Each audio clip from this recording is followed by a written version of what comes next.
Баршаңызға қайырлы күн. Сіздер Қазақ такси арнасындасыздар. Бүгін желтоқсанның 27-сі.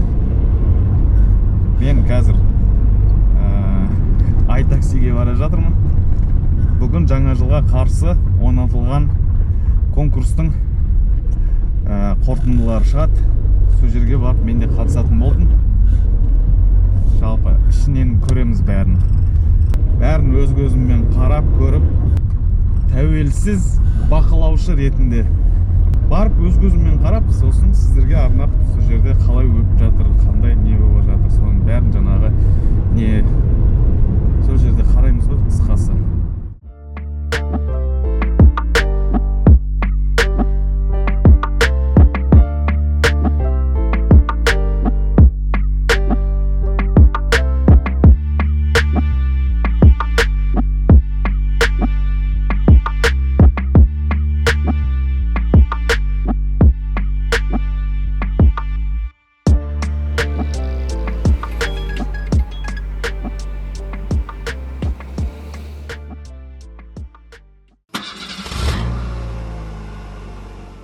Конкурстың басталуына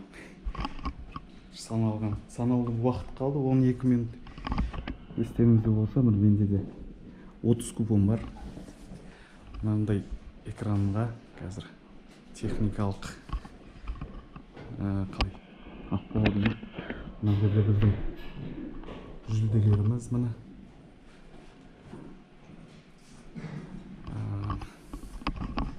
Қазір барлық немін бәрін түсіндіріп береді қыздар жүргізушілер. Қайырлы күн, құрметті жүргізушілер. Бүгін бізде жаңа жылдық 30 ойынның көптен күткен нәтижелері шығуда. Бірақ қазіргі жағдайда сіздер жиналамыз дегенше өтініш комментарийда сіз қанша купон ұтып алғаныңызды жазып өтсеңіздер. Әрбір комментарийіңізді біз міндетті түрде оқып қарап шығамыз. Айтар өтерліктей, бізде бұдан да басқа 30 ойындар бар. Яғни болашақта біз пәтер 30 ойынын жүргізетін боламыз. Соңында ұмыт кетпеңіздер, міндетті түрде купондарды жинай беріңіздер. 70 купон жинап алған адам да бар екен. Өте керемет. 93 купон. Осы жүргізушілер арасында енді бәріне сәттілік тілейміз. Осы сіз ұтып алады деген ойдамыз. Ал ендеше, Аяна, бізге мына жерде сұрақтар жазып жатыр, біз қашан бастаймыз. Қазіргі жағдайда енді біраз адам жиналып қалған сияқты, бірақ 1-2 минутта күте тұрсақ болады. Енді қазір уақытта бастасақ, Өсеме кетсін. Естеріңізге сала кетейік, 30 ойыны бір ай бойы жалғасқан болатын, яғни 25 қарашадан бастап 25 желтоқсанға дейін. Осы уақытқа дейін сіздер өздеріңіздің еңбектеріңізді төгіп, осы купондарды жинаған болатынсыздар. Ендігі жағдайда бізде осы купондар 30 ойында тек қана Алматы қаласы емес, Қазақстан бойынша жүргізушілер ойнаған болатын.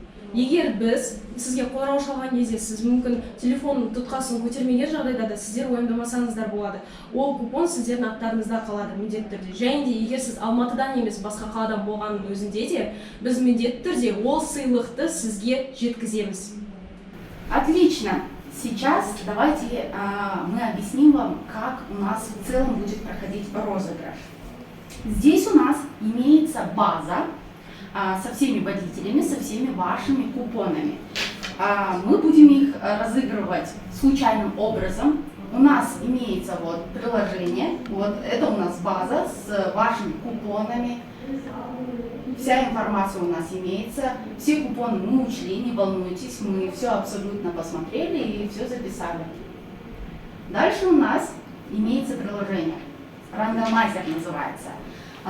Здесь у нас случайное число идет, мы вбиваем, нажимаем кнопку «Сгенерировать», у нас выходит случайное число, далее это случайное число мы берем и также ищем в нашем списке, в нашем документе и далее определяем, кто у нас выиграл. Это все происходит случайным образом.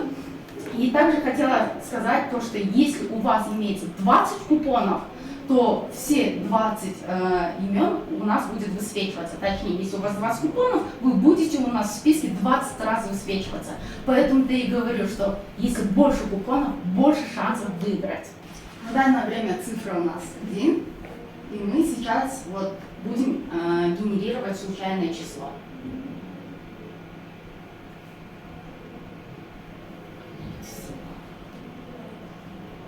Как мы видим, у нас 34 531 число. Ищем у нас в списке. Интересно, что же это будет? Кто же выиграет?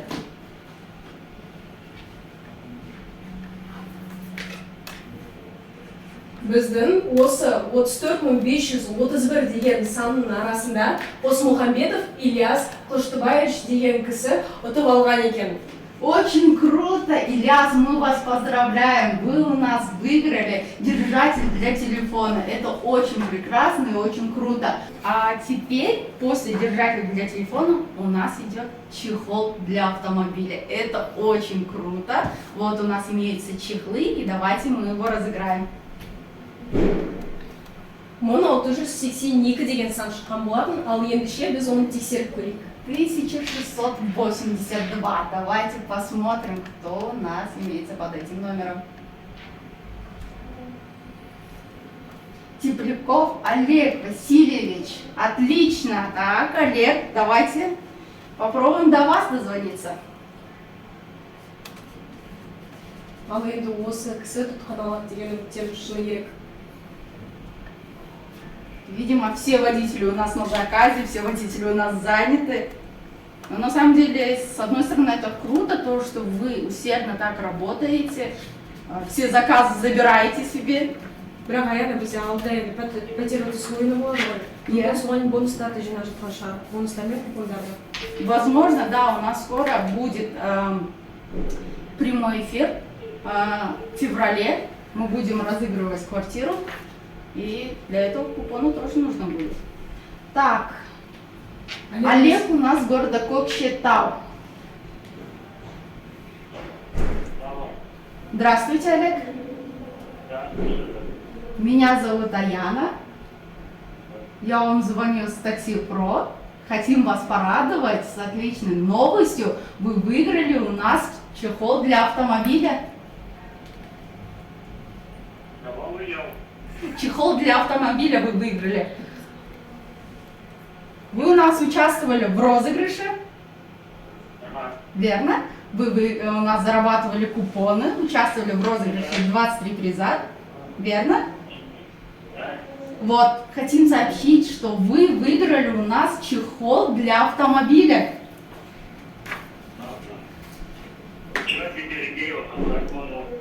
Олег, мы с вами обязательно свяжемся после прямого эфира, мы вам все объясним, как у нас будет происходить и как вы можете забрать. Я как понимаю, вы с города Кокшетау, все верно? Да. Все, отлично, мы с вами свяжемся и обязательно сообщим вам, как вы можете забрать у нас приз. Отлично, поздравляю вас еще раз. Вы просто такой везунчик, оказывается. Всего хорошего вам, Олег. Отличного настроения вам и побольше заказов. Спасибо. До свидания. Олег Мырза өзінің осы ұтып алғанына сенбей жатқан сияқты негізі. Мы на данное время звоним Константину. Здравствуйте, Константин. Здравствуйте.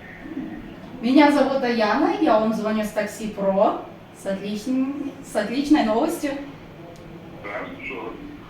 Вы ранее у нас участвовали в розыгрыше 23 подарка к 2023 году. Все верно? Вы сейчас у нас выиграли чехол для автомобиля. Спасибо большое. Мы очень рады за вас. Вы выиграли чехол для автомобиля. Мы обязательно после прямого эфира вам еще раз позвоним, свяжемся с вами и объясним, как вы можете забрать приз. Ну, хорошо. Отлично. Вы рады, Константин? Конечно. Мы также очень рады за вас. Это отличная новость. Вы просто молодец и также продолжайте в этом духе. Будем стараться. Все. Всего хорошего вам. Хорошо. И побольше заказов. До свидания. Спасибо большое. Дальше продолжаем. У нас также еще раз будем разыгрывать чехол на автомобиль. У нас осталось еще 2 чехла. Бізде 173.260 деген номер шыққан болатын.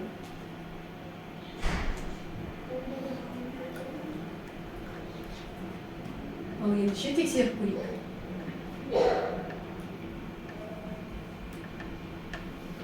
Үскенов Бауыржан Бекжанұлы. Ендеше Бауыржан мырзаға қоңыраушылар қаяды. Бауыржан с города Астана, вижу. Отлично, мы сейчас вам позвоним. Көп заказ істеген кісі ғой негізі. Я Арина. Саламатсыз ба Бауыржан мырза? Мен есімім Жібек. Мен сізге такси про бағдарламасынан қоңырау шалып тұрмын. Алдында сіз купондарды жинаған болатынсыз. Қазіргі жағдайда мен сізді құттықтағым келіп тұр. Сіз көлікке арналған чехолды ұтып алдыңыз. Енді қазіргі жағдайда Бауыржан мырза айтып өтейік дегеніміз, осы бізде прямой эфир біткеннен кейін біздің менеджерлер сізге міндетті түрде қоңырау шалып, ол чехолды сізге қалай алып кету керек екенін міндетті түрде айтатын болады. Иә, сізге сәттілік тілеймін Бауыржан мырза. Осылай заказдарды болашақта сізді де келе жатқан жаңа жылыңызбен Бауыржан мырза. Сізге көбірек тапсырыстар мен тек қана жақсы жаңалықтар тілеймін. Сау болыңыз. Пошли дальше. У нас остался теперь еще один чехол. Бізде 30.651 деген сан шықты. Ендеше оны біз тексеріп көрейік.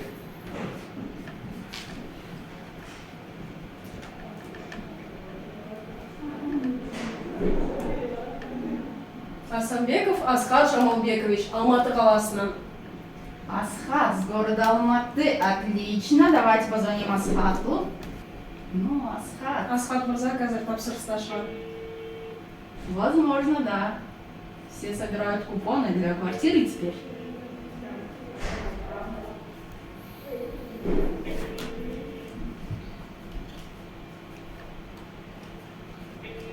Асхат, поднимайте трубку.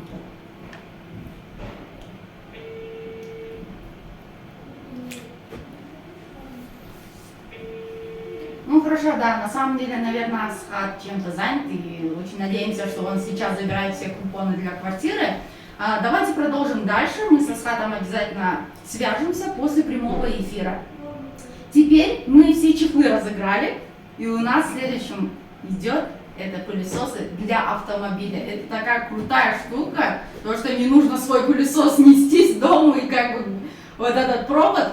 Берете этот пылесос и просто убираете. Их у нас 4 штуки. Давайте начнем. 31 847. Кто же это у нас?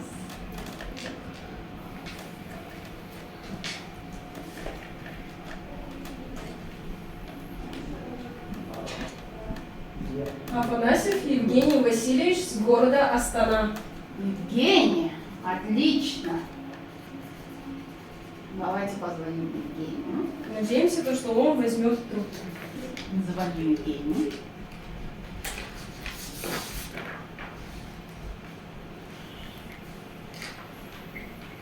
Здравствуйте, Евгений. Меня зовут Аяна, я вам звоню с Такси Про и хотела бы вам сообщить очень прекрасную новость. Вы выиграли пылесос для автомобиля. Да. Вы же ранее у нас участвовали в розыгрыше. 23 купона на 23 год. 23 у нас приза идет.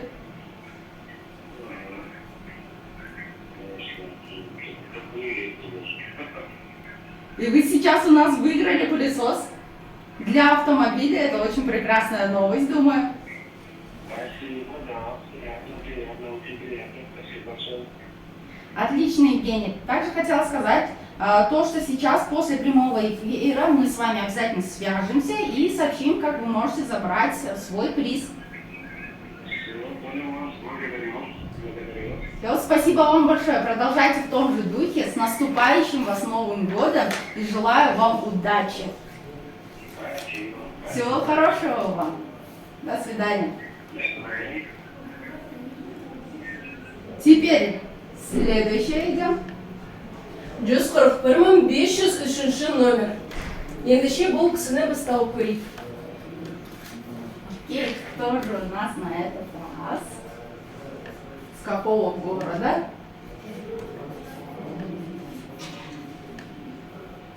Тағы да Астана қаласынан бізде Сейтенов Мурат Абдыгазиевич деген кісі екен. Енді Мурат мырзаға біз аяна қоңырау шалайық. Ол кісі тұтқаны алады деген ойдамыз. Мурат мырза, саламатсыз ба? Мен сізге Такси Про бағдарламасынан қоңырау шалып тұрмын. Мен есімім Жібек. Мен сізді құттықтайын деп едім. Сіз купондарды жинап, бізден көлікке арналған шаң сорғышты ұтып алдыңыз. Қазіргі жағдайда Мурат мырза, енді сізде қазір қандай көңіл күйде болып тұрсыз? Осы жаңалықты естігеннен кейін айтып өтсеңіз.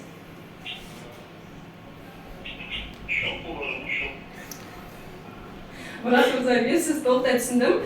Ендеше осы бізде тікелей эфир біткеннен кейін біздің менеджерлер сізге міндетті түрде өздері қоңырау шалып, қалай бұл пылесосты, яғни шаң сорғышты сізге беру керек екенін айтатын болады. Және өздеріміз сізге қоңырау шалатын боламыз, Мурат мырза. Сізге енді сәттілік тілеймін, Мурат мырза, сіз көбірек тапсырыстарды істей беріңіз, болашақта сізде барлығы жақсы болсын. Сау болыңыз.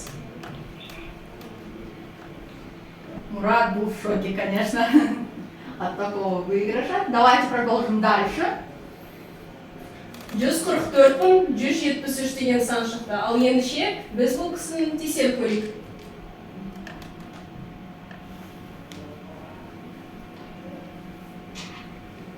Бұл бізде Ақтөбе қаласынан Оразбаевич Дидар деген кісі екен. Ендіше Дидар мырзаға қоңырау шалайық аяны. Алдында комментарийларды оқып жатқан кезде біз көрген болатынбыз. Неге осы Астана мен Алматы қалаларында купондар көбірек деп. Қазіргі жағдайда қарап өтсеңіздер, Ақтөбе қаласынан бізде Оразбаевич Дидар деген кісі осы шаң сорғышты ұтып алды. Дидар мырза, саламатсыз ба? Мен сізге Такси Про бағдарламасынан қоңырау шалып тұрмын. Алдында сіз осы 23 жылға қарсы купондарды жинаған болатынсыз. Мен сізді құттықтауым келіп тұр. Сіз ұтып алған болатынсыз. Осы көлікке арналған шаң сорғышты. Дидар мырза, сіз жердесіз бе? Қазіргі жағдайда біздің менеджерлер сізге осы біздің тікелей эфир біткеннен кейін міндетті түрде қоңырау шалып, сіз осы шаң сорғышты қалай алып кетуіңізді айтатын болады. Және де сізге оны жеткізіп беретін боламыз. Жоқ, біздің менеджерлер сізге өздері қоңырау шалатын болады, Дидар мырза. Сізге енді сәттілік тілейміз, Дидар мырза, сау болыңыз. Окей, дальше продолжаем. 120 894.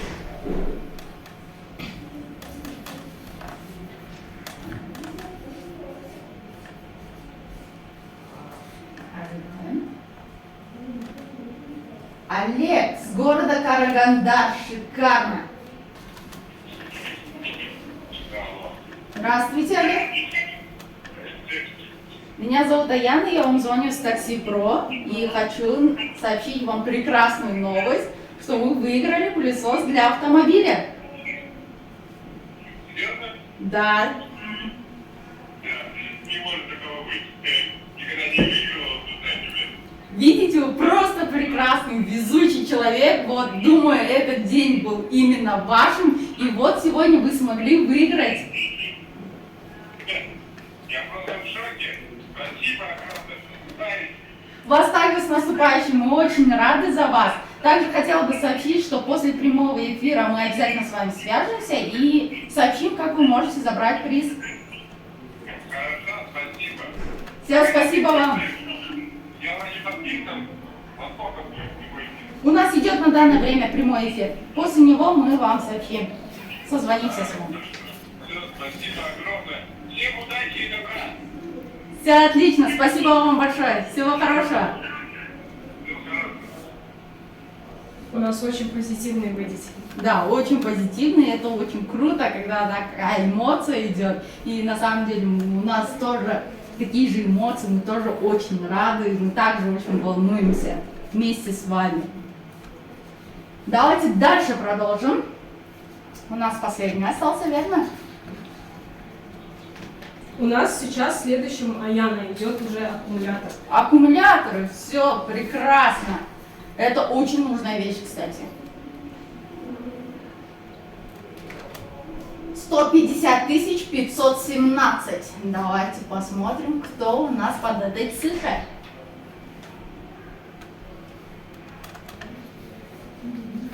города Уральск, Бибалин Жантас Кажикенович. Жантас, города Уральск. Так, звоним Жантасу. Аяна, это у нас первый человек, да, с Уральска на самом деле? Да, на самом деле первый человек. К сожалению, Жантас отклонил звонок. В данном случае мы с ним свяжемся после прямого эфира. Хорошо, но в целом приз остается за ним, поэтому давайте дальше продолжим. У нас также остались уже 3 аккумулятора. Далее, это у нас цифра 100 тысяч, 112 тысяч 148.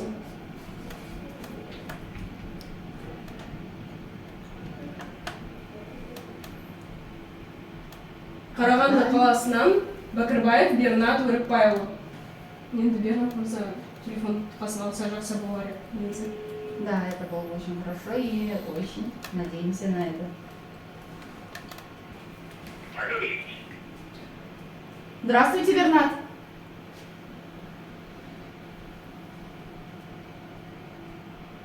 Бернат, вас не слышно.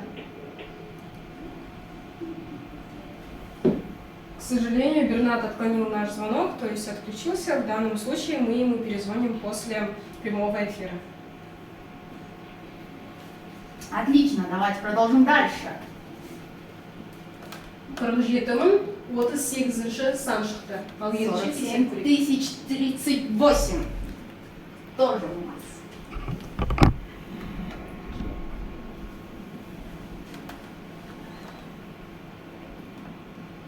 Виктория. Отлично, у нас участвуют не только мужчины, но и также у нас дамы участвуют. Это очень круто, что у нас дамы такие целеустремленные и еще выиграют себе приз. Это очень круто. Виктория, надеемся, что вы ответите нам. Қазіргі жағдайда Виктория ханымға біз қоңырау шалып жатырмыз. Ендеше бұл кісі, яғни ханым, телефон тұтқасын көтереді деген ойдамыз. Здравствуйте, Виктория. Меня зовут Жибек. Я вам звоню с приложения Taxi Pro. Хотелось бы вас поздравить. Вы ранее участвовали у нас в розыгрыше к 2023 году. Вы выиграли аккумулятор. То есть в данном случае мы с вами в обязательном порядке свяжемся после прямого эфира и расскажем, как вы сможете забрать данный аккумулятор. В целом, Виктория, какие у вас ощущения?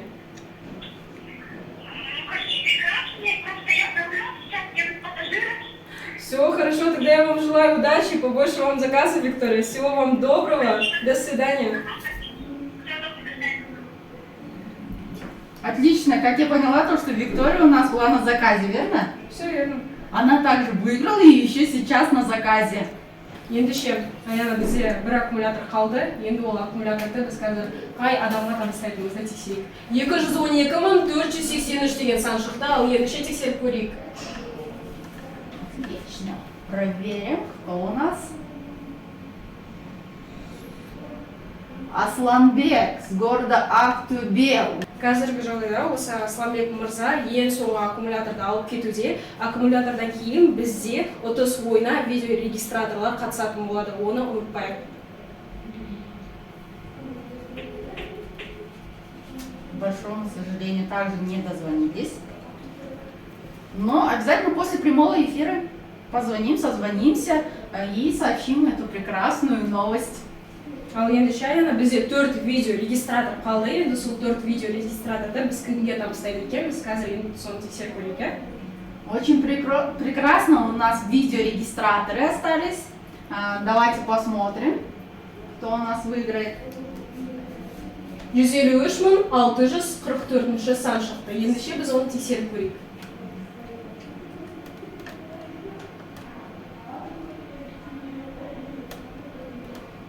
Ол бізде Алматы қаласынан Гафаров Асиф Амизарұлы. Асиф у нас города Алматы. Звонок пошел, теперь ожидаем. Алло. Здравствуйте, Асиф. Здравствуйте. Меня зовут Аяна, я вам звоню с Taxi Pro. Хочу сообщить вам отличную новость. Вы у нас выиграли аккумулятор. Приношу свои извинения, вы выиграли видеорегистратор. Серьезно? Да. Вы ранее у нас участвовали, вот вы теперь выиграли. Вы шутите или что? Нет, на самом деле, Асиф, на самом деле вы у нас выиграли. Аккумулятор мобильный Видеорегистратор. и видеорегистратор? Вы выиграли у нас только видеорегистратор. А что это аккумулятор? Приношу свои извинения, я ошиблась, вы выиграли у нас видеорегистратор. Ага. И когда забрать? Мы после прямого эфира с вами обязательно свяжемся, мы сообщим, как вы можете забрать свой приз. А на каждый там будет прямой эфир? На данное время у нас идет уже прямой эфир, после его окончания мы вам позвоним. Ага, просто, конечно, никогда смотрю, пока я в Каролине не работаю. Хорошо, тогда мы сами вам позвоним и сообщим. Хорошо. Хорошо, спасибо вам, хорошей новости. Спасибо вам, всего хорошего и с наступающим Новым годом вас. И вас тоже, я рад, что я вас с вами послушал. Это очень прекрасно. Конечно, конечно. И вот сегодня позвоните или как? Да, мы сегодня в течение дня вам позвоним. Хорошо, спасибо вам огромное, с наступающим вас.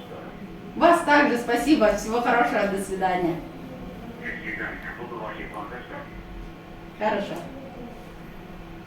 Отлично. Асиф Мурза бізге сенбеді ау негізі.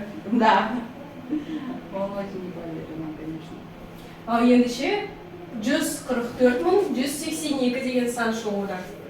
Тексеріп көрейік.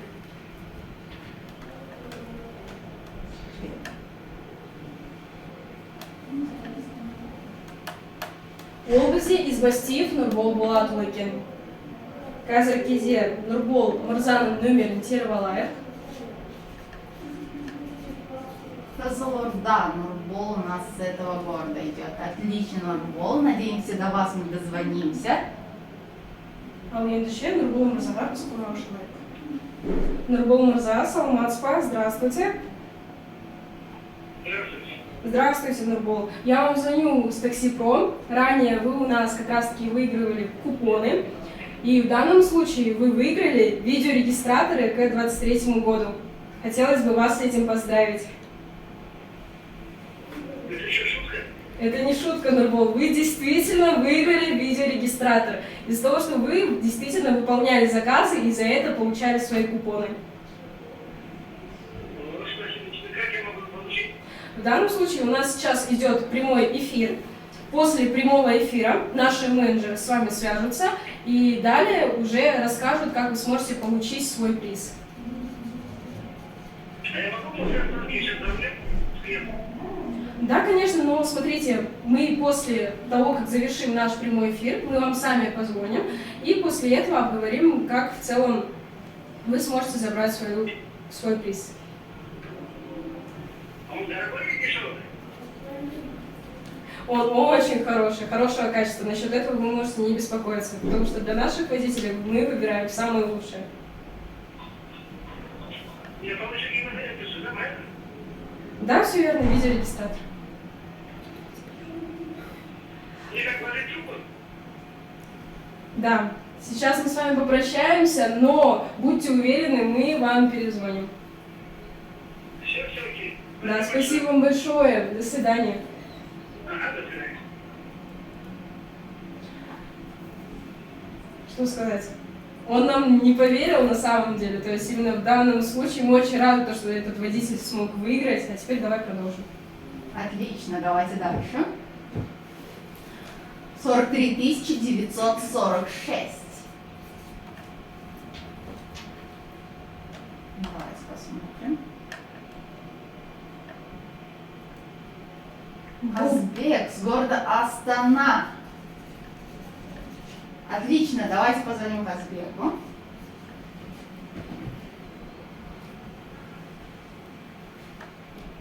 Құрметті көрермендер, алдағы уақытта қарап өтсеңіздер, бізде енді осы тағы да бір видеорегистратор иесін тапқан болатын. Алло. Сәлеметсіз бе, Казбек? Алло, что? Менің есімім Аяна болады, мен сізге такси-продан қоңырау шалып отырмын. Sizge keremет жаңалығым бар. Siz қазіргі уақытта видео регистратор ұтып алдыңыз. Керемет. Biz өте қуаныштымыз сізге. Siz үшін siz видео... Biz de siz үшін қуанып тұрмыз. Siz видео регистратор ұтып алдыңыз. Қазіргі уақытта біз сізге біздің прямой эфир аяқталғаннан кейін сізге қоңырау шалатын боламыз, және де қалай алып кете алатыныңызды айтамыз сізге. Сізге де көп рахмет. Өйстіп жалғастыра беріңіз. Тапсырыстарыңыз өте көп болсын. Және де келе жатқан жаңа жылмен сізді құттықтаймын. Көп рахмет сізге. Күніңіз сәтті өтсін. Сау болыңыз. Отлично, мы сообщили ему прекрасную новость. Он очень рад. Давайте продолжим дальше. 172 461.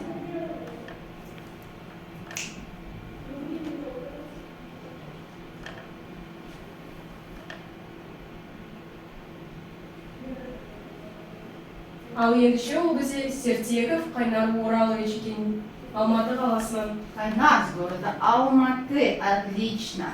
Давайте мы его позвоним.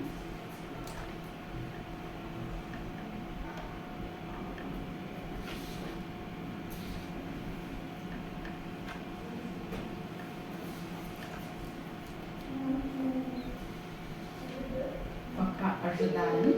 Звонок пошел. Отлично. Надеюсь, Кайнар нам ответит. Хорошо, к сожалению, Кайнар отклонил наш звонок, но тем не менее после прямого эфира мы обязательно ему сообщим. Ал ендеше бізде негізі басты осы сыйлықтарымыз қалған болатын. Қазіргі жағдайда енді аяна осыларды иегерлерін тауып алсақ. У нас сейчас будем разыгрывать смартфон. У нас это Samsung Galaxy A13. Думаю, это просто круто и прекрасно выиграть смартфон. Сейчас мы найдем наших победителей и обязательно сообщим им. Это очень прекрасно. Ал енді аяна байқап отырсың ба, осы жемен біз ең басты сыйлыққа келіп жатырмыз қазіргі жағдайда. Да, на самом деле мы подходим все ближе и ближе к главному призу. Это iPhone 14. И очень интересно, кому попадется этот приз, кто у нас счастливчик такой, кто выиграет этот приз. Давайте продолжим. 97 546.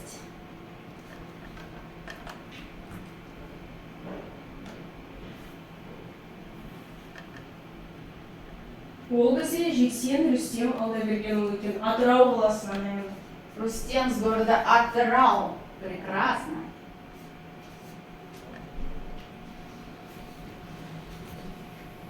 Рүстем мырзаны енді біз бір қуантып қоямыз осы Galaxy A13 алған үшін. Да, на самом деле это очень классный приз, думаю.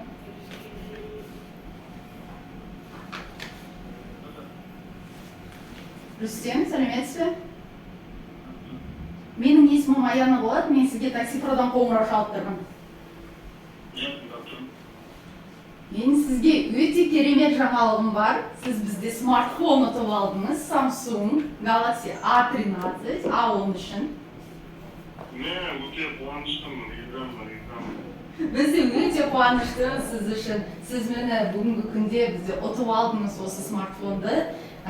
Біз өте қуаныштымыз сіз үшін. Қазір уақытта не сезіп тұрсыз?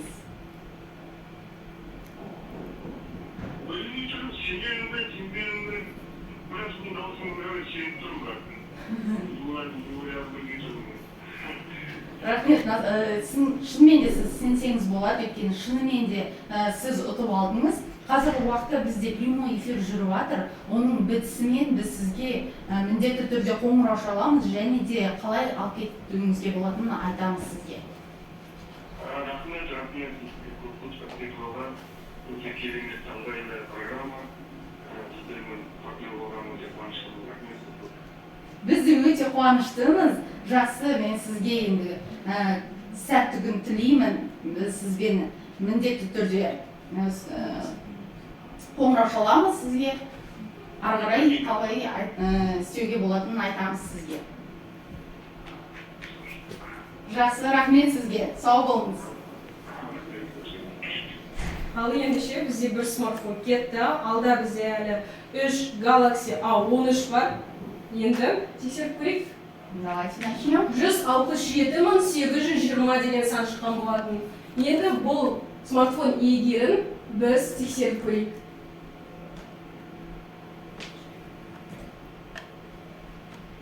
Ол бізде Артур деген мырза екен. Ендеше Артур мырзаға біз қоңырау шалайық. Ол бізде Уральск қаласынан екен. Артур из города Уральск.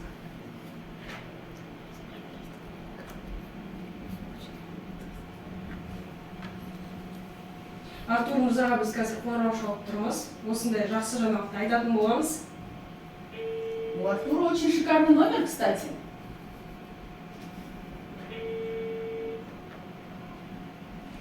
Алло.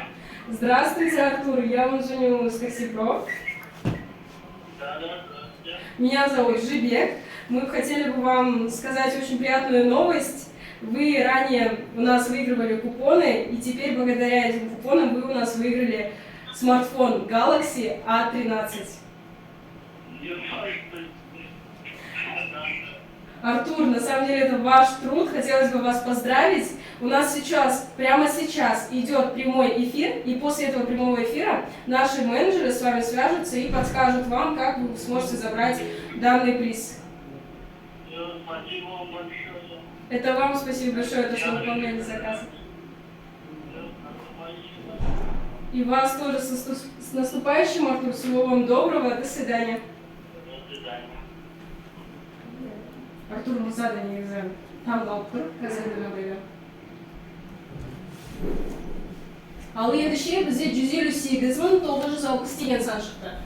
Енді бізде қарап тұрсаңыздар 2 смартфон қалған болатын.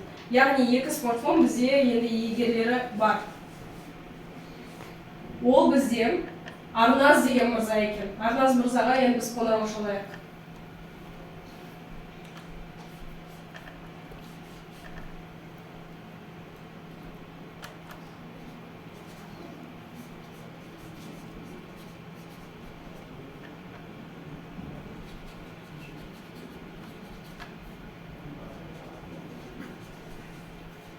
Арназ мырзадан жауап күтетін боламыз қазіргі уақытта.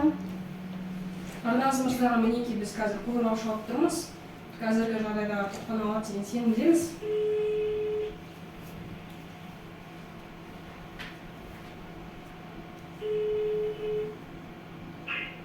Саламатсыз ба, Арназ мырза? Мен сізге Такси Про бағдарламасынан қоңырау шалып тұрмын. Сіз алдында бізде купондарды жинаған болатынсыз. Жақсы жаңалықпен қоңырау шалып тұрмын. Сіз смартфон Samsung Galaxy A13-ті ұтып алдыңыз, Арназ мырза. Қазіргі жағдайда бізде тікелей эфир өтуде. Тікелей эфирден кейін біздің менеджерлер өздері сізге қоңырау шалып, сіз осы смартфонды қалай алып кетуіңізді айтатын болады. Samsung Galaxy A13. Да, солай.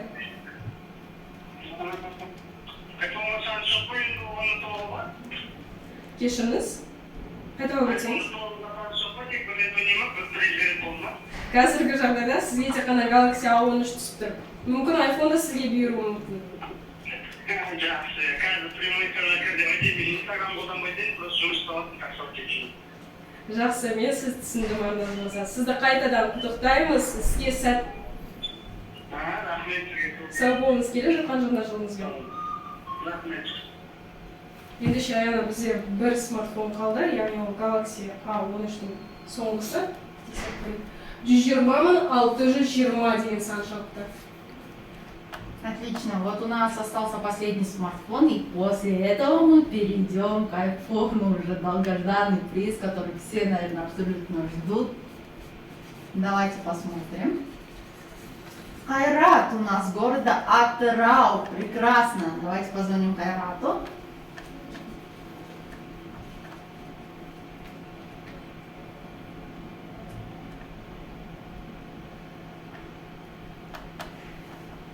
Очень надеемся, что нам Кайрат ответит, и мы сможем ему сообщить эту прекрасную новость такую.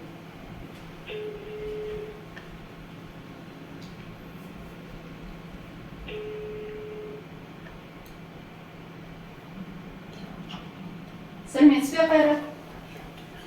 Алло. Сәлеметсіз бе, Кайрат? Рахмат. Менің есімім Аяна болады, мен сізге такси продан қоңырау шалып отырмын қазір уақытта. Я не прямой эфир. Отключился меня.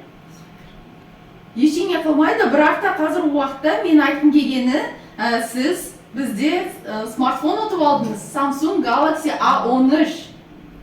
Ой, рахмет, өте қуаныштымын. Бірінші ұтысым алды. Өте керемет, біз де өте қуаныштымыз сіз үшін. Мен ойлаймын, бұл сіздің соңғы ұтысыңыз емес, әлде алды ұтыстарыңыз көп болсын деп тілейміз. Рахмет. Сізге де көп рахмет. Қазір бізде тікелей эфир өткеннен кейін біз сізге міндетті түрде қоңырау шаламыз, және де ұтысыңызды қалай алып кетуге болатынын айтып береміз сізге. Ой, рахмет сіздерге. Телевизордан радиодан приложение өте жақсы.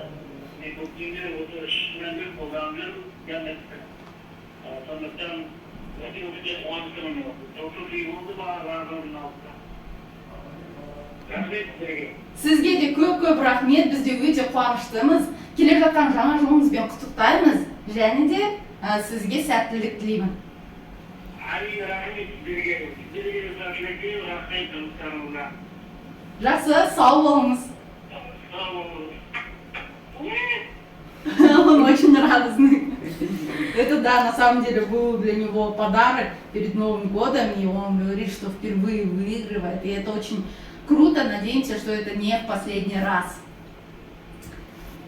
Ендеше бізде соңғы сыйымыз қалып тұр сіздерге. Ол бізде iPhone 14. Ендеше бұл iPhone 14 кімге бұйырады екен, біз соны тексеріп көрейік, Аяна. Керемет.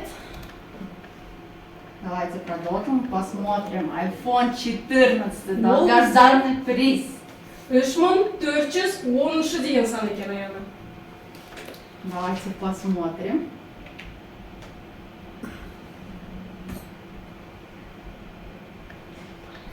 Аният Акылханович дейді енді, Алматы қаласынан екен ол кісі. Аният с города Алматы, отлично.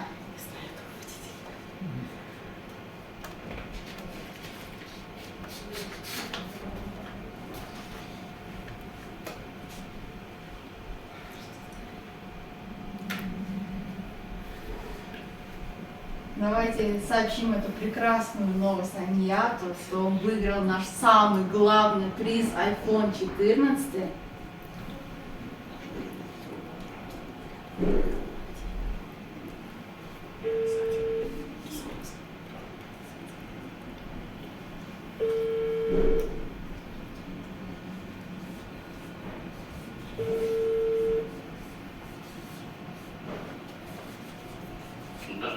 Здравствуйте, Анет. Здравствуйте. Меня зовут Аяна, я вам звоню с Такси Про. Ага. Хочу сообщить вам самую прекрасную новость. Вы выиграли наш самый главный приз iPhone 14. Ух ты, спасибо. А iTaxi, да, который разыгрывает? На данное время разыгрывают все таксопарки, да, и iTaxi в том числе, вместе с приложением Такси Про. Ага. Теперь на данное время у нас идет прямой эфир. После прямого эфира мы обязательно вам позвоним и сообщим, как вы можете забрать свой приз. Это точно, да, это до Байзакова можно приехать, да, забрать, по-моему, я там не надо. Давайте мы вам после прямого эфира позвоним и сообщим. iPhone 14, да? Да, iPhone 14, главный приз ваш. Я iPhone 14 выиграл. Ай, какая собака. Спасибо большое, я буду ждать звонка. Спасибо вам большое, мы очень рады за вас. Спасибо большое. Также вас поздравляю с наступающим Новым годом. Желаю вам удачи и побольше заказов. Я знаю, что этот разыгрывает iTaxi, да, это точно уже. Не другой парк. Да, все верно, iTaxi. Хорошо, это точно, да, я выиграл, я просто как-то еще. Да, вы выиграли. Девушка, я тоже ждать звонка. Все хорошо, спасибо вам большое. Всего хорошего вам, удачи. Ага, до свидания. До свидания. Понятно, занятно, правда, плашня, чего мы троем. Да, на самом деле очень рад. Это круто, просто даже у меня эмоции просто есть. Я очень рада. Вот мы разыграли все наши призы, и самый главный приз тоже у нас забрали. Это шикарно, я очень рада за вас, за всех. Кто не выиграл, не расстраивайтесь, потому что у нас впереди еще есть очень много конкурсов. Они будут. Следите за нашим каналом, аккаунтом. Мы всегда все там сообщаем, какие у нас акции, розыгрыши бывают. Не упускайте ничего, участвуйте. Шансы есть абсолютно у всех. И также хочу сказать отдельное спасибо Амине, которая нам помогала в это время.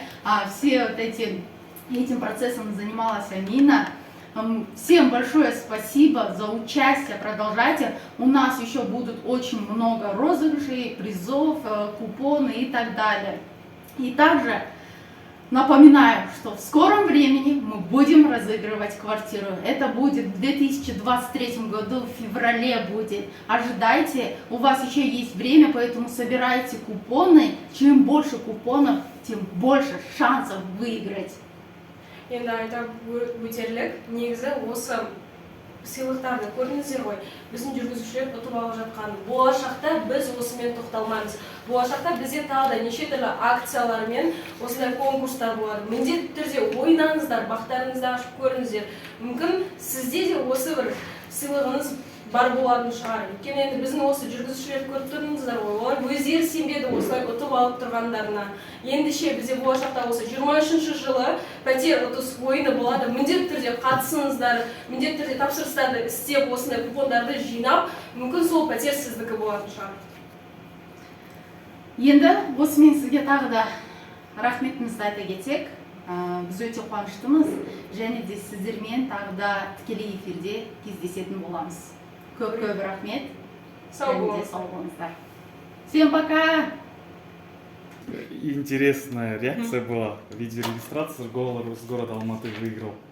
Как же Ильхам, кажется, его зовут? Которому сказали сначала, что Сначала аккумулятор, Ага. потом аккумулятор, еще и видеорегистратор. Так, ағайындар, көрдіңіздер, мына сыйлықтардың бәрін өзінің егерлерін тапты, сыйлықтардың бәрі. Мен түсінгенім бойынша, генератор случайных чисел деген бұл затты кез келген интернетте, мысалы сайттан тапсаңыздар болады. Көріп отырсаңыздар, Қазақстан бойынша бүкіл жиналған купонның саны 234.212, оның 30-ы менікі болып тұр. Бірақ маған ештеңе бұйырмады, бірақ сонда да жаңағыдай көріп отқандарыңыздай әр сыйлық өзінің иегерлерін тапты. Жаңағы списокты ашып жібересіз бе, Excel-дағы? Бүкіл Қазақстан бойынша мына жаңағы жүргізушілердің списогі осы жерде. То есть жаңағы случайный не ашылады, сан табылады жаңағы сайттан. Осы жерде әр жүргізушінің өзінің номерлері болады. Мысалы, сіз бір күннің ішінде 40 заказ жасаған кісілер бар екен, мына жерде байқап отырсам, алған кезде қатарынан осы сандары түсіп отыр. Сосын айтқым келгені мынау нелердің сапалары жайлы айтқым келіп жатыр. Көріп отырсаңыздар, жай ғана телефон ұстағыштың өзінің сапасы, бұл жаңағыдай базардағы 1000 теңгелік ұстағыш емес, сіздерге бұл өте сапалы. Көріп отырсаңыздар, Galaxy A13 бағасын интернеттен көрсеңіздер болады, қандай сыйлықтар ойнатылатын. Ана видеорегистратор, бұл видеорегистраторда 3 камерасы бар.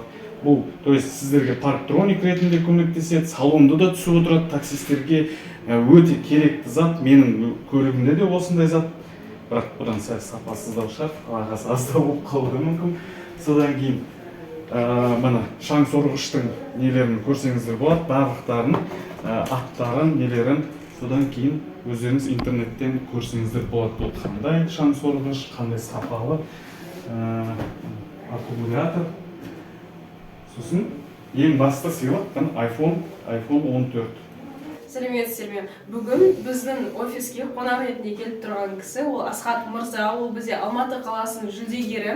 Бүгін бізде осындай автомобильге арналған чехолды алып келсейін деп тұр. Енді Асхат Мырза, сізде қандай көңіл күйде болып тұрсыз осы жағдайдан кейін? Осылай енді көлікке арналған чехолды ұтып алыпсыз. Қанша купонды ойнатып едіңіз? Менде купон 56 купон жиналыпты. Мен білген жоқпын ұтып аламын деп, өтірік деп ойлағанмын негізі. Бірақ звондапты кеше. Қуаныштымын өте. Мінекей, Асхат Мырза, сіздің сыйлығыңыз жаңа жыл құтты болсын. Айтаксимен бірге жұмыс істеп жатқаныңызға үлкен рахмет сізге. Енді Асхат Мырза, болашақта бізбен ары қарай жұмыс істейді деген ойдамыз. Осылай купондарды жинап, болашақта енді бізде осы 23 жылы пәтер ұтыс ойыны ойнатылады. Міндетті түрде қатысыңыз, міндетті түрде өзіңіздің бағыңызды сынап көріңіз. Енді сізге тілейтініміз тек қана сәттілік. Рахмет. Бүгін бізде қонақта осы біздің офисімізде Асиф Мырза мен Қазбек Мырза келіп тұр. Қазіргі жағдайда Асиф Мырза өзінің 10 купонымен осылай видеорегистраторды ұтып алды. Ол кісі тіпті өзінде купон бар екенін де білмеген болатын. Ал Қазбек Мырзада 54 купон болған екен. Қазіргі жағдайда міне осындай видеорегистраторды біз ол кісілерге беретін боламыз. Спасибо. Рахмет. 3 камерасы бар регистраторлар ғой. То есть парктроник салон түсіреді и не, жолды да түсіреді. Таксистке ең нағыз керек зат. Енді қазіргі жағдайда осы видеорегистраторлар сізге болашақта керек болады, болашақта сіздерге өздерінің көмегін береді деген ойдамыз. Енді сіздерге тек қана сәттілік тілейміз. Осылай біздің енді такси про бағдарламасымен купондарды ары қарай жинай беріңіздер. Бізде 23 жылы пәтер ұтысы ойыны болады. Сол ойынға да бүйтіп қатысып отырыңыздар. Иншаллах. Иншаллах. Иншаллах. Как говорится, с Божьим родином. Все, спасибо. Смотрим, когда приедем. Айтасыз ғой квартираға. Ладно, до свидания. Ну, везучий, все возможно. Вы везучий, я же говорю. Воля Аллаха. Можно всех слушать. Асығып тұр ол. Сейчас тарифы бешеные, братан. Сейчас Назаров поехали. Бүгін бізде бас жүлденің иегері Аниат Мырза біздің офисімізге келіп тұр. Аниат Мырза, сіз осы айфонды ұтып алу үшін енді қаншама купондарды жинаған болатыныз, айтып өтсеңіз. Это 70.